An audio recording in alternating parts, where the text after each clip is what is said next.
अब अमेरिकामा बिस्तारै बिस्तारै उबर गर्ने उबर राइडरको पनि जागिरीले खाला जस्तो छ साथीहरु। हेर्नुस् है, जेब्रा क्रसिङ त्यहाँ सिग्नलले गर्दा रोकिरहेको छ। अब अहिले खाना डेलिभरी गर्न जाँदैछ। हजुर, यो उबर कम्पनीको खाना डेलिभरी गर्नको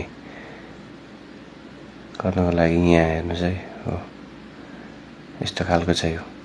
त्यहाँ चाहिँ अहिले सिग्नलले गर्दा चाहिँ रोकेको छ। अब सिग्नल खुल्ने बित्तिकै यो आफ्नो तर्फबाट आफ्नो गन्तव्यमा गएर खाना डेलिभरी गर्नेछ। यसले चाहिँ कुन लोकेसनको लागि पठाएको छ यसलाई, यसमा चाहिँ मान्छे चलाउनु पर्दैन। यो अटोमेटिक स्वचालित हो। सिस्टममा चाहिँ लोकेसन हान्यो भने त्यही लोकेसनमा यसले चाहिँ खाना डेलिभरी गरेर आउँछ। यस्तो टाइपको छ यो उबर इट्सको डेलिभरी सिस्टम। यस्तो भइसकेको छ हेर्नुहोस् है। अब आयो यसरी चाहिँ हो, ठक्क लाएर यस्तो छ सिस्टम। कस्तो लाग्यो? भिडियो मन पर्यो भने लाइक गर्नु होला है त।